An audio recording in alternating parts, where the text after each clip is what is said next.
أعوذ بالله من الشيطان الرجيم. بسم الله الرحمن الرحيم.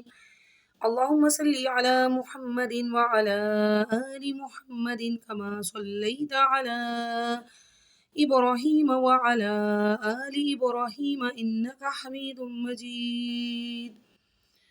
اللهم بارك على محمد وعلى آل محمد كما باركت على إبراهيم وعلى آل إبراهيم إنك حميد مجيد.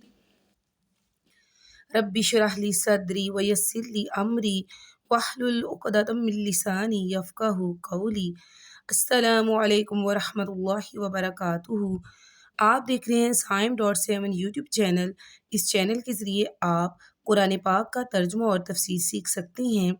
میرے درس سے بر وقت مستفید ہونے کے لیے ابھی سبسکرائب کریں سائم.7 یوٹیوب چینل۔ جزاک اللہ۔ آج ہم سورہ بقرہ آیت نمبر 133 تا 137 کا ترجمہ اور تفسیر پڑھیں گے۔ بسم اللہ الرحمن الرحیم۔ شروع کرتی ہوں اللہ کے نام سے جو بڑا مہربان نہایت رحم والا ہے۔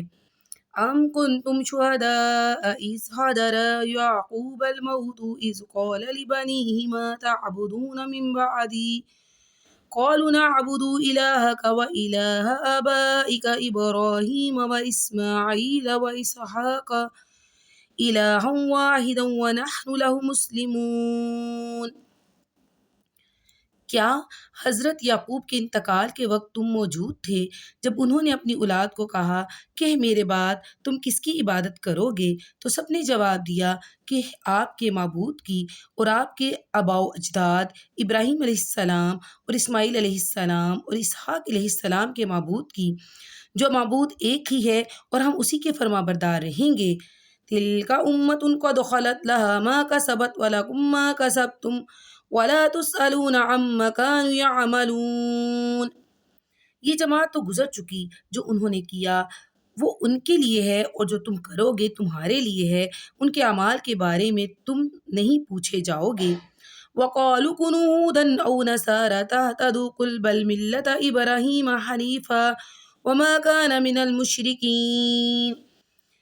کہو بلکہ صحیح راہ پر ملت ابراہیمی والے ہیں اور ابراہیم خالص اللہ کے پرستار تھے اور مشرک نہ تھے۔ قولوا آمنا باللہ وما انزل الینا وما انزل الی ابراہیم واسماعیل واسحاق ویعقوب والاسباط وما اوتی موسیٰ وعیسیٰ وما اوتی النبیون من ربهم لا نفرق بین احد منہم ونحن له مسلمون۔ اے مسلمانوں، تم سب کہو کہ ہم اللہ پر ایمان لائے اور اس چیز پر بھی جو ہماری طرف اتاری گئی اور جو چیز ابراہیم، اسماعیل، اسحاق، یعقوب علیہ السلام اور ان کی اولاد پر اتاری گئی، اور جو کچھ اللہ کی جانب سے موسیٰ اور عیسیٰ علیہ السلام اور دوسرے انبیاء علیہ السلام دیے گئے، ہم ان میں سے کسی کے درمیان فرق نہیں کرتے، ہم اللہ کے فرما بردار ہیں۔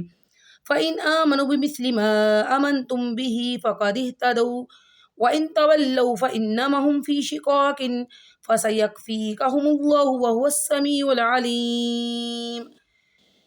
اگر وہ تم جیسا ایمان لائیں تو ہدایت پائیں اور اگر منہ موڑیں تو وہ صریح اختلاف میں ہیں۔ اللہ تعالیٰ ان سے عنقریب آپ کی کفایت کرے گا اور وہ خوب سننے اور جاننے والا ہے۔ صدق اللہ العظیم۔ اب ہم آیت نمبر 133 تا 137 کی تفسیر پڑھیں گے۔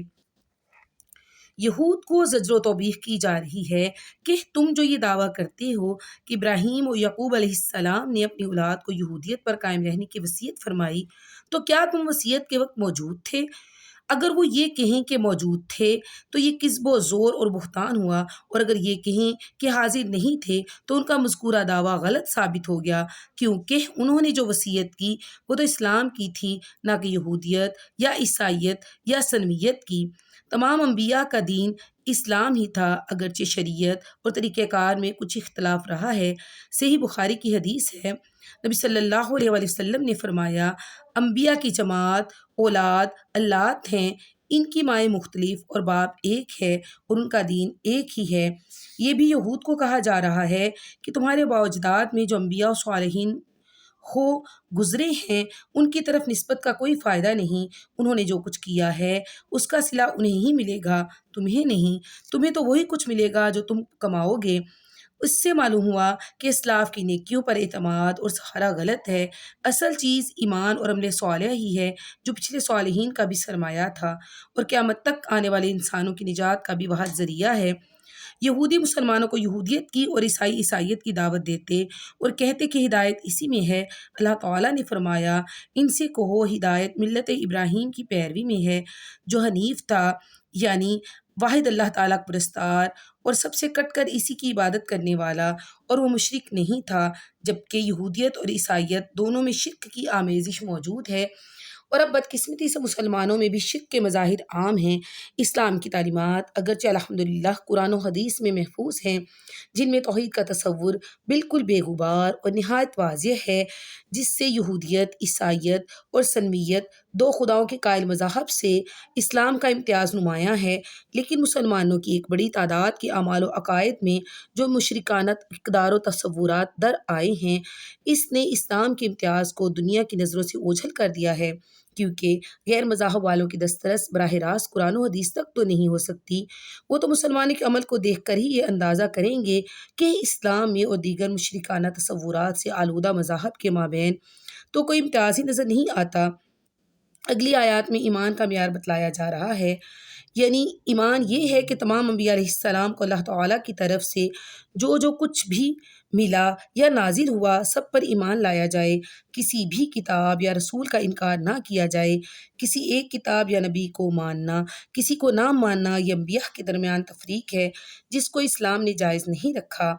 البتہ عمل اب صرف قرآن کریم کے ہی احکام پر ہوگا، پچھلی کتابوں میں لکھی ہوئی باتوں پر نہیں، کیونکہ ایک تو وہ اصلی حالت میں نہیں رہیں، تحریف شدہ ہیں، دوسرے قرآن نے ان سب کو منسوخ کر دیا ہے۔